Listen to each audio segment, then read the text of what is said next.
everyone. On behalf of Shelby, Coupa, and Casey's General Stores, welcome.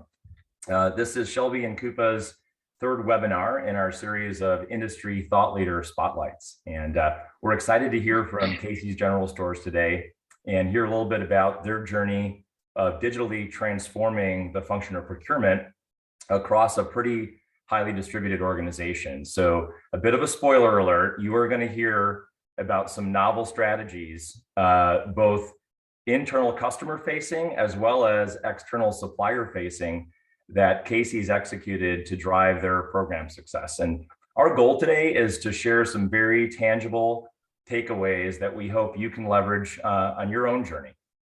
So next slide, please. My name is Jim Candelas, and I'm the CEO of the Shelby Group. I'll be kicking us off today and maybe chiming in here or there. Our featured speaker is Jaime Robles. Jaime is the Vice President of Procurement and Strategic Sourcing at Casey's, but he is far more than that. Jaime is he's a builder, he's a motivator, and he is truly a thought leader. And I know that I speak for myself at Shelby, the whole team, and Coupa to say, I mean, we're really glad that we've had the opportunity to work with you for the last couple of years and really see what's been going on with your journey and how you're leading. And we're excited to hear more about it today. Joining us are a few other folks. We have Gregory Mark from Coupa. Greg is the Senior Vice President of Global Customer Value Management, focusing on customers and customer success. Steve Gullius with us from Shelby. Steve is our Vice President of Sales of the Enterprise Market segment. Both Greg and Steve will serve as our moderators today. So just before we get into depth and we let Jaime share his journey, I'm going to share just one slide on who Shelby is and what we do. And then Greg is going to do the same. He's going to share just one slide on who Coupa is and what they do. And then we'll get right into the content. So the Shelby Group is a management consulting firm focused solely in the world of procurement. Now, we use the term procurement, and Coupa oftentimes uses the word business spend management, but in our minds, they're completely synonymous. So if you take a look at that right-hand side of the slide, you'll see a framework or a hexagon. And as a global systems integrator for Coupa, we look at that as kind of our definition of procurement or business spend management, essentially the end-to-end process flow from analyzing spend to sourcing it and putting it under contract, the transactional side of procure to pay, and then of course managing supplier relationships from a 360 perspective. When we come alongside customers, what we're really doing is looking at the enterprise and procurement strategy and then carefully aligning process, systems, policy, change, and obviously implementing technology to make that all come to life. So we as Shelby have been around for 20 years. We've been a partner of Coupa since 2010. So in the last 12 years in our relationship with Coupa, together, we have helped a little more than 280 customers to find their procurement transformation success. We've done that in 91 countries physically, and we've really done it across just about any vertical one could think of, any kind of market segmentation from smaller companies to large enterprise, and then really across just about any maturity curve. Some companies are nascent in terms of building a function, and others have an established function that they want to continue to iterate. And I think that to just spend a moment there, with our time with Coupa, we've worked with Fortune 50, Fortune 100 companies, again, that are multinational, that have very technical, very complex technical stacks, down to pre-revenue companies who still have a reason to make that investment as they're going on a big growth journey and are maybe funded and they need infrastructure. So I would kind of close the Shelby intro with this. Our reason to exist is to come alongside our customers, regardless of where they are on their journey, and help them to truly transform their function of procurement through digitization. So we're really glad that you're here. We've got a lot in store for you. And thank you all for being here. Greg, I'm going to hand the mic over to you. Thanks, Jim. We can move to the next slide. Coupa is a suite of comprehensive, open, user-centric, and prescriptive applications that are focused on helping companies of all size manage their spend more effectively. The suite of products spans across supply chain and design, demand planning, all the way through electronic payment and even treasury management. In between, there is supplier risk management, contract management, sourcing, and then, of course, the core of procurement, invoicing, travel and expense, and payments. If you can move to the next slide.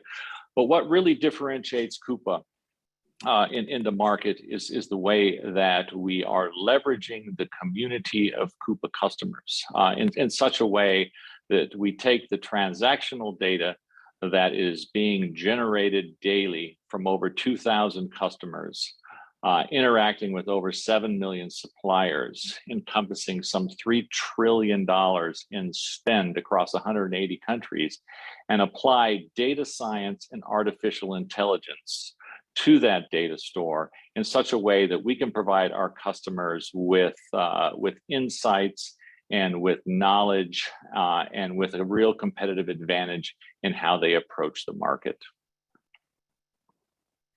Next slide.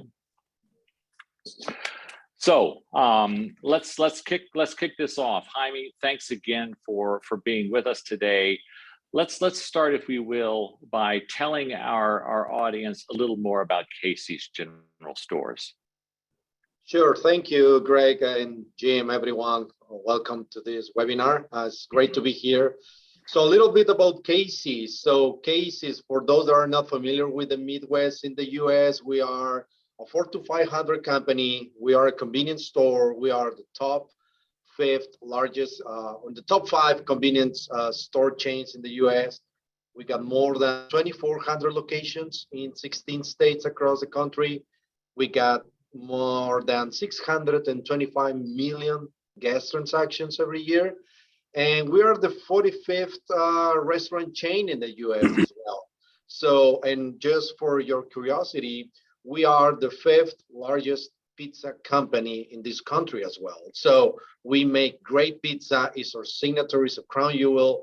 And we are in 3 business. We are a gas station, we are a retail convenience store, and we are a restaurant as well. So yeah, thank you for being here today.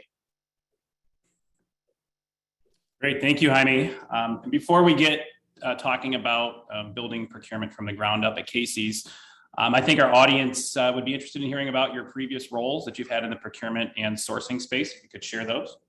Yeah, sure.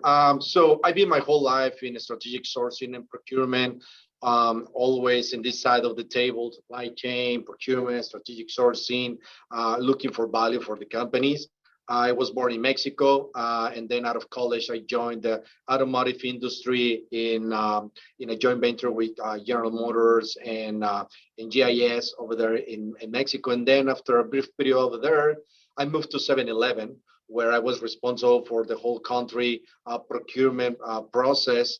And then I spent the next 10 years of my career in Philips Electronics. With Philips, I got the opportunity to live abroad in many different countries around the world. And pretty much at that time in Philips, we designed what it was the One Philips procurement organization, best in class, as we call it at that time. And our whole idea was to implement this in all those regions across the world. So I had the opportunity to be part of that team, to develop the best-in-class organization, and then be part of the rollout to implement the different regions in Latin America, in Europe, in Asia, and last here in the US. And then after 10 years in that world tour, I will say, and implementing and delivering billions of dollars of savings for the company, I was ready to take my next career challenge. And that's when GE knocked on my door, and General Electric was looking to build this global operations procurement team. And I became part of the company. And pretty much during the next 4 or 5 years, I worked at General Electric trying to push through the whole procurement transformation for the company. And then I became a consultant by accident, where I was done with GE. I started doing consulting, and that's where I did some projects for several different companies in the tech space specifically. But the largest one was for Walmart. when Walmart was looking for to do some procurement transformation around their strategic sourcing. And then at the end, I just joined Casey's 2 years ago. So that's been my career in a nutshell. That is quite an amazing career you've had so far, Jaime. And I know, from my interactions with you, you're just getting started.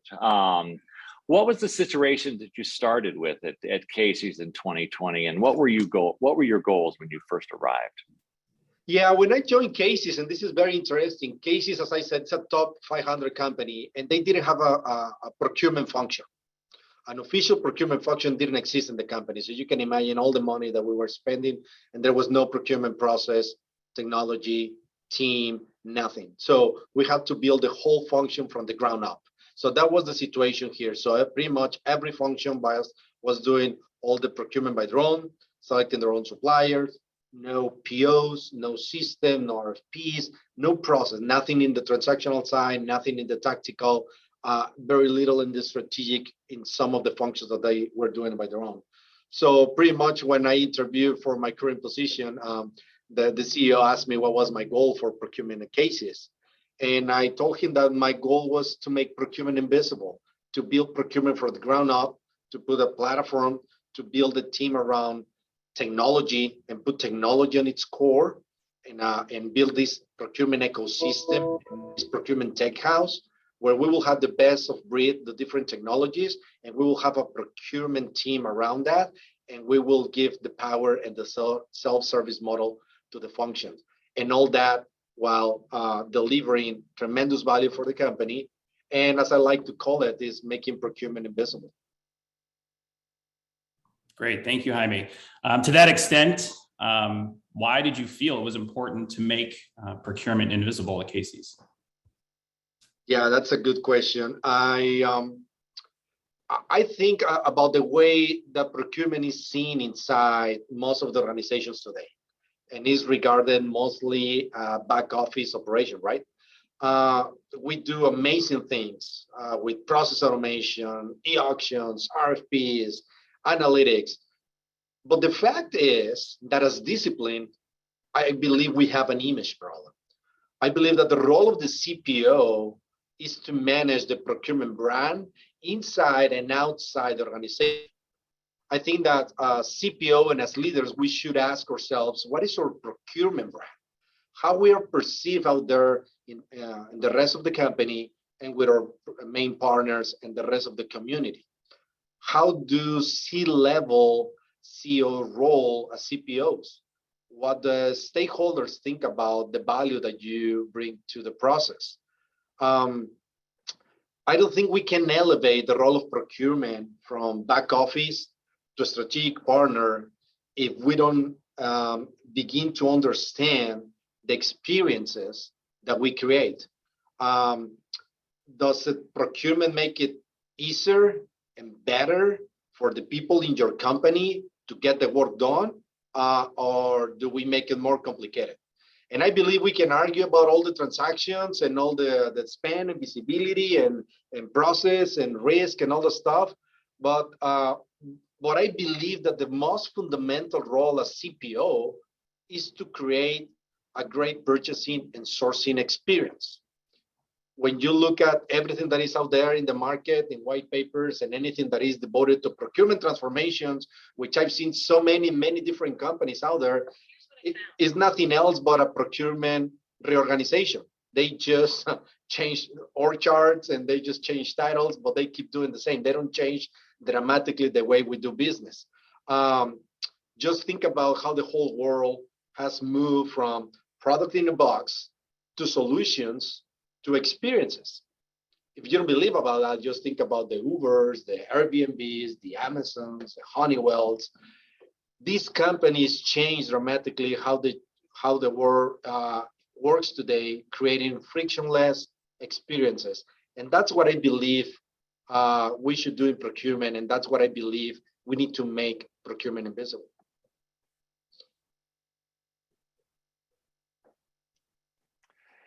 So Jaime, I know you have some very particular views on attracting and training talent for the procurement and sourcing functions. I wonder if you could share some of those with us here today. Well, in terms of talent, I only been successful in my career because I always surrounded with the best talent around, with smarter people than I am, and they are really rock stars in the procurement function. Um, I believe as a function, we need to rethink talent. Over the many several years, we always struggle recruiting and retaining talent. And, during the last year with the current marketplace, this challenge is even more difficult. To attract and retain talent, we need to transform the role of procurement, and we need to change the way we define the job roles, the skills, and the abilities. I believe we need to make it way more interesting, right? We need to hire people who have more analytics, problem solving, collaboration skills to partner with the stakeholders, not subject matter experts, not category experts. I think we need to kill the category manager role. That is my opinion. I believe there are certain areas, certain industries, certain very specific areas where, yeah, you need an expert for everything in the company. But if you go through your transformation, putting technology available in the core, what you need is a strategic sourcing managers and a strategic sourcing experts that they know how to extract the data, and they are a project manager type role, pulling together the real experts in those categories from your partners and suppliers and the functions, and navigate the whole process together. I've been building teams across the globe in my career, and I never been afraid of hiring smarter or sharper or more talented people that are not procurement experts, as long as they have those skills that we're looking for. I think that is what is more important in these days. My team, they are a group of badass rock stars, and that's what we want. Somebody that knows how to make it happen, that knows how to pull the data, that knows how to navigate technology, and that they are not really an expert on a specific category, but they are more than a strategic sourcing expert through the process. Great, thanks. Follow up to that, earlier you talked about the procurement brand. How do you see the role of procurement at Casey's? Is it more of a full service with centralized model, self-service, or somewhere in between? Yeah, there are different models that we implemented here, but my ultimate goal is to push most of our operations into the self-service model. That's the ultimate goal, to transfer the decision power to our internal customers. Let them follow our process with all the work in the back end, but ultimately, those decisions within the framework is up to them. We call liberty within the framework, in fact. That's kind of the model that we have in place. Now, there are certain circumstances, certain projects where they need more guidance from us, right? Or they need full support from us. And that is more project to project basis. But whenever it's something that is automated, repetitive, year over year, we put the technology in front of them. And it's like these days, right? So and everybody likes to compare procurement to the Amazon marketplace. Yeah, but you will need billions of dollars to build something like that. But just to keep it very simple, just tell me how many of you ask your kid to buy something for you in Amazon, right? So you just do it yourself. Everybody does it yourself because all the information, all the access, everything is there, and they can do it, even very complicated things. So I believe once you aim for that type of model and the vast majority of your procurement operations moves over there, and you build the technology framework around, and you got the strategic sourcing experts supporting the model, that is where you really cut a lot of fat out of the system, and the customer satisfaction and the whole experience that I was talking about at the beginning, it's way better. Wow. Liberty within the framework. I think that's definitely worth writing down as a takeaway. Brilliant. Hey, can you share with us a little bit about what you went through in evaluating and choosing an implementation partner?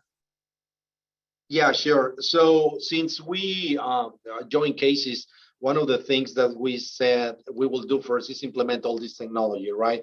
To set the foundation and have a platform where we will operate from source all the way to pay. For that, we choose Coupa. And then one of the critical elements about all that was to choose the implementation, the integration partner.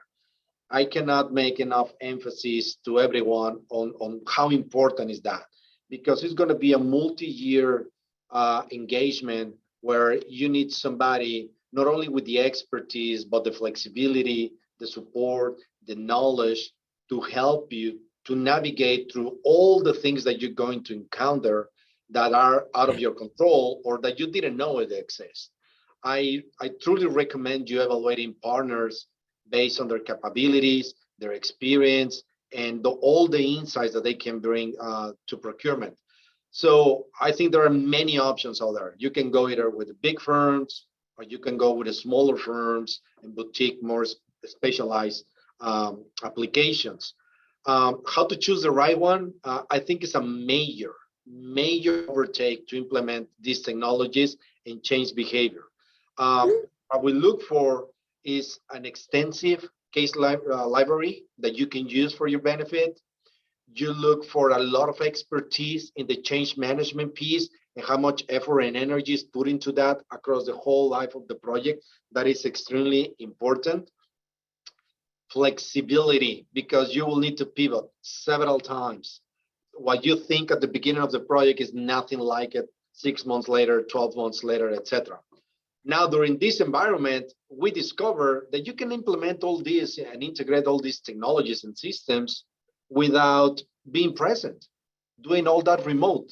So also pinging your partners how well they can do that and how much experience they have doing that. That's how we did it here in Cases when we selected Shelby to do it online, because we were in the middle of COVID. So we didn't have one single face-to-face meeting, and we always met our targets and our timeline, which is extremely important.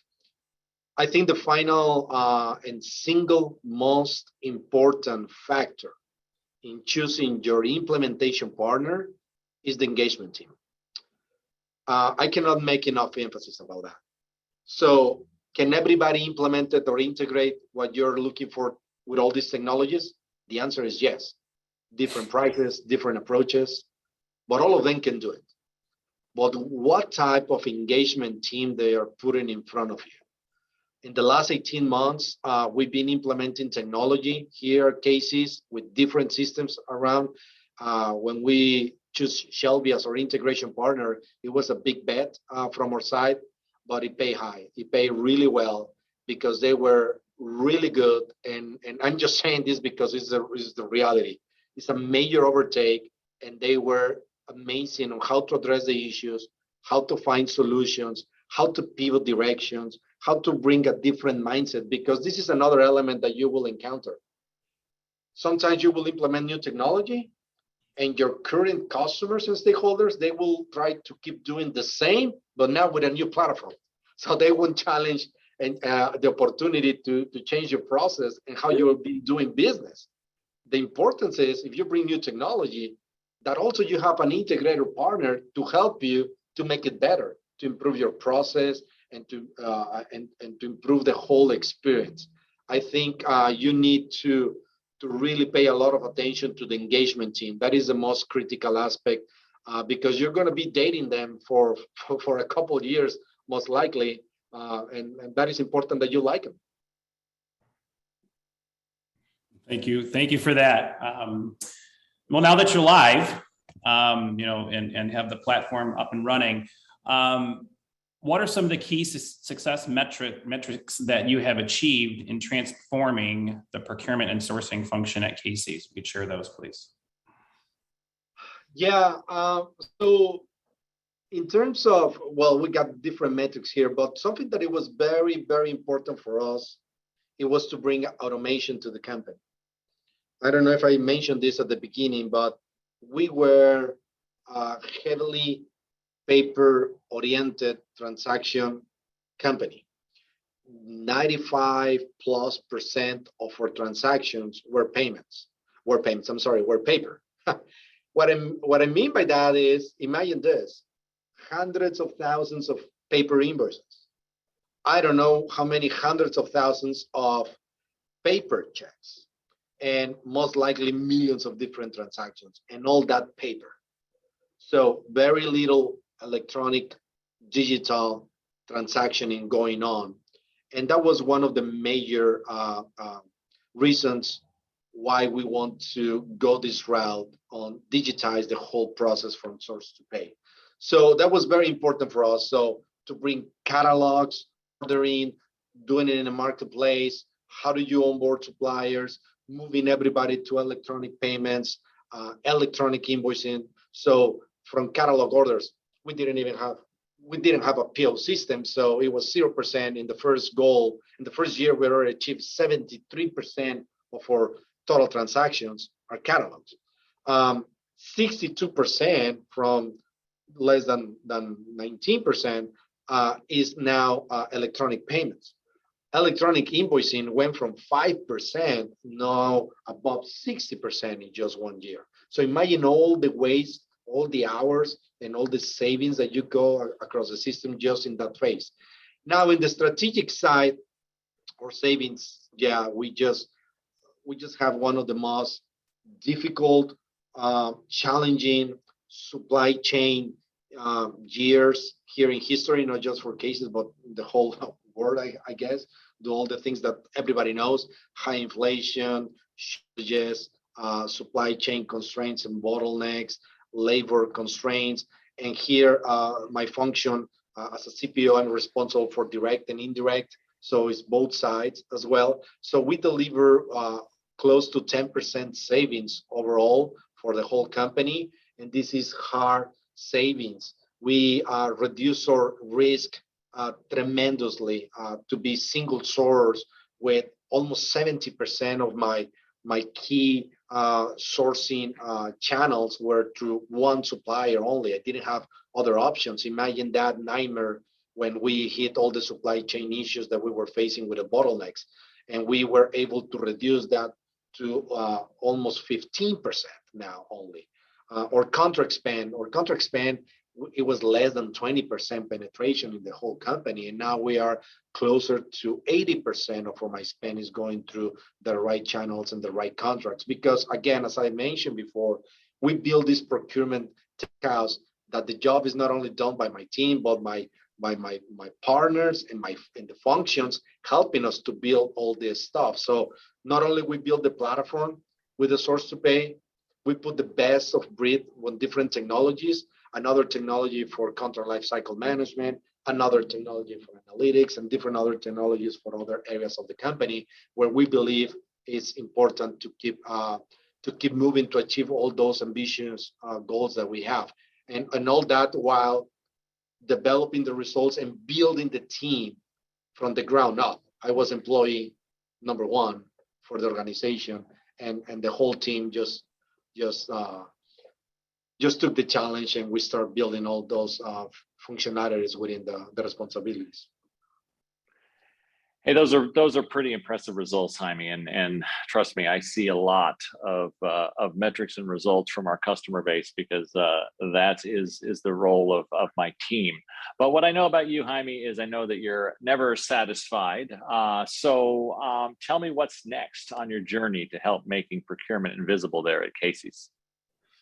Yeah, I think after almost 2 years nonstop, it has been nonstop implementation, go live, different phases, implementing all this technology.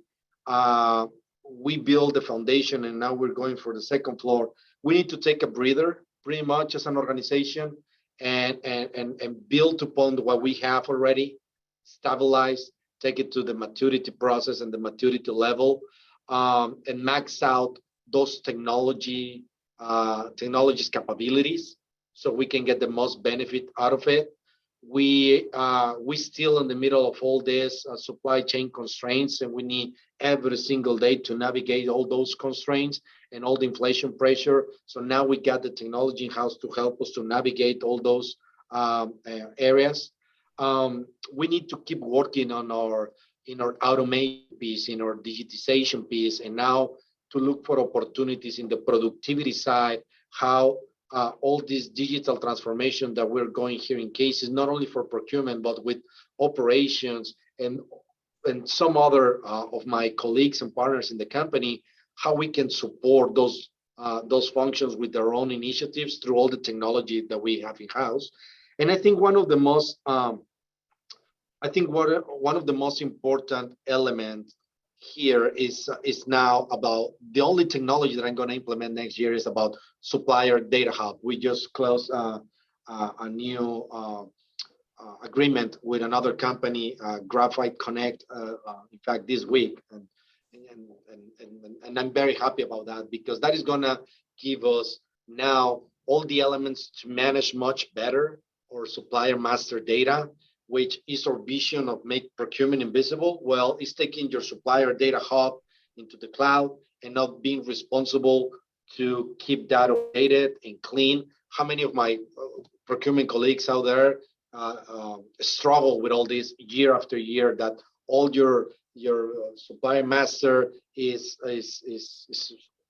bad, is ugly, is not accurate, and how do we keep it in the best shape possible? And that's what we're going to do moving forward, now focusing a big piece of what we do and facilitate and support the AP process much better with a vision of a top-notch, best-in-class supplier data hub. Great, thank you for that. What accomplishment are you most proud of at Casey's throughout the implementation? And I think maybe even more importantly, looking back, what would you do differently the next time around? Whew, that's a tough question, Steve. What I'm most proud of is the team, I will say, because we joined the company in the middle of COVID, no vaccines, no nothing, and we have to stood up the whole function from the ground up. Again, put in the process, put in the technology, connecting, looking at the data, implementing all these technologies, so perform and transform, as I like to call it. And in the middle of all this COVID environment. And then last year, at the beginning of last year, we were talking about, okay, COVID is gone, so finally we're going back to normal. And then we got all this inflation pressure, all the commodity edging that we do here constantly. Well, we have to rethink about the strategies on how to do some edging more effectively, and how can we use technology to give us better support about that visibility in our cost. And then all the supply chain constraints, right? So now it's not only about cost, now we don't have enough product. So really has been very challenging. And the piece that I'm most proud of is the team. They stood up, they took the challenge. They not only hit it out of the park, but they hit it out of the parking lot. We encounter so much opportunities. We deliver so much value to the company, and we fundamentally transform how we do business in cases. The speed of the transformation, I want to hear any other top 500 Fortune company over there that in 18 months they deliver and they did what this team delivered. The attitude that they have, they are rock stars. They challenge, they are disruptors. They never take no as an answer. And the support from our CEO and our CFO, from Steve, Darren, Ina, Tom, the whole team here, it's amazing because they see the value that we bring into the company, all the automation that we're bringing here, how we're making this company much better every single day. Jaime, I know there must be several people in the audience here today that are still thinking about whether to get started on rebuilding their procurement functions to create strategic value within their own organizations. What advice do you have for these people? So I like to say, own it. You got to own it. Don't wait for somebody else to own it. Don't sit on the sidelines. Yeah, I mean, take responsibility. If you're the CPO, take ownership, own it, make it happen. Partner with your other functions. Build your business case. Sell your business case. Talk to IT about how to build this procurement ops tech house to help you deliver the value that your company needs. But you cannot expect others, and you should not let others to tell you how you operate in procurement within your company. You need to own it. You need to put the business case. You need to pull the pieces together. You need to engage people and other colleagues and the community. You should engage Coupa and Shelby to help you navigate through those questions and through those steps. And I'm pretty sure they will be very helpful to give you the insights and the experience about how to put one step in front of the other.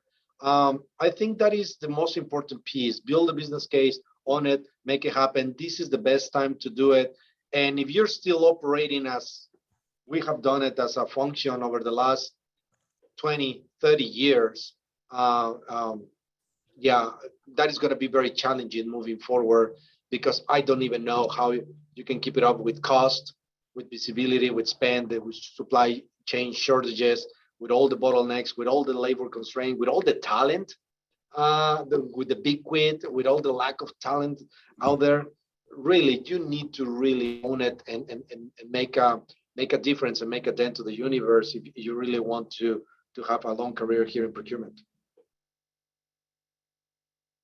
Awesome. Thank you, Jaime. So it looks like we do have a few questions in the chat box. First one is, would like to know 3 key things that did not go well, if any. 3 things that did not go well, if any. In all technology implementations, you will find roadblocks, bumps in the road, issues, things you encounter, things that you were not aware, you didn't know they exist. I wouldn't say that anything went wrong here. I'm extremely surprised, and it's not my feedback, is the whole company gave us this feedback, like they never experienced an implementation and a rollout and a major transformation as fast, as painless as the one that we did here. And I think the key element was because we got the right people involved, from the functions, from procurement, and from our integration partner. And we created such a great team. And I don't see anything that went wrong. I think if there's one that I can come up with, whenever we encounter a problem with certain functionality we wanted, we went to Coupa and we said, hey, Coupa, we were expecting this. We thought we could do this in this way, in the process, in the approvals, etc., and it's not there. So we engage heavily to make the change in the system, in the technology, to make it happen. So we encounter situations that were unexpected, but nothing major, to be very honest. All right. And then the next one is, did you hire resources prior to starting the implementation, or did you start with contracted resource to prove out the value of FTEs? No, I did it in parallel. So as I said, I was employee number 1 for procurement cases in the history of the company. So pretty much the first thing, my first call was, we need to implement technology. Where do we start? Let's put the platform. Let's put this technology. In 45 days, we selected the partner and we said, yeah, this is the one business case. Let's do it. I went for budget. I got the budget approved and said, let's implement it. We start aligning the resources from the IT side, from the integrator. And in parallel, I was building my internal team, which is a center of excellence. And really, one of the first actions was to bring a very high level and a truly expert in the Center of Excellence arena to help me to integrate and implement these technologies. So we were doing both in parallel. Great. We have, I think, a time for maybe one or two more. Next question is, what did you do first after selecting your implementation partner? Stand up a policy, set corporate goals, etc. What did I first do after selecting my implementation partner? So that means after I selected Shelby as the implementation partner? Yeah, after you beat me on price for a month and a half. Yeah. So after that time, what we did is pretty much is to set up the team, put together the team in a preliminary session to have an overview about, okay, let's build a strategy on how this is going to go. And I think if I recall this 2 years ago, Steve, we said, yeah, it's going to take us, I don't know, 22 weeks. And I said, no, I want it in 16. And you guys said, you're nuts. And I said, okay, let's figure it out how to do that because I wanted to have it fast. And then pretty much after we selected the implementation partner, the whole idea was let's build a strategy internally together with that implementation partner in every conversation to line up the whole strategy and the steps that we will take so we can agree on kickoff day. And once we get that, pretty much in parallel, we start building what you refer in your question about policies, goals, challenges, champions, procedures, etc. Okay, and then with the 1 minute we have left here, what methods of communicating the process, technology, and overall change management implemented did you find most effective with your stakeholders? None of them. So you can try it all, but here's the reality. What is change management? It's a very fancy word just to say, let's do what we want you to do. Let's follow the process that we want you to follow it. Let's follow the steps that we want to follow. How do we make people to follow those? So we use everything. So what we did that it was very successful for us is we use all those methods of communication. But what we did very effectively, I think, is to give change management a really heavy weight into the whole process from day one. We assign one person in the integration partner and in cases to just do that, change management. And every single week, we discuss change management, strategy, progress, steps, and we measure versus the goals that we have. Great. Well, I think that wraps up today's session. Again, thank you, Jaime, for your time today. Also, thanks to Greg Mark of Coupa and Jim Candelas with the Shelby Group. Most importantly, thank you to all of our attendees. You'll receive a link to the recording of today's webinar in your inbox here shortly. So thank you very much, and everybody have a great rest of the week. Thank you, everyone.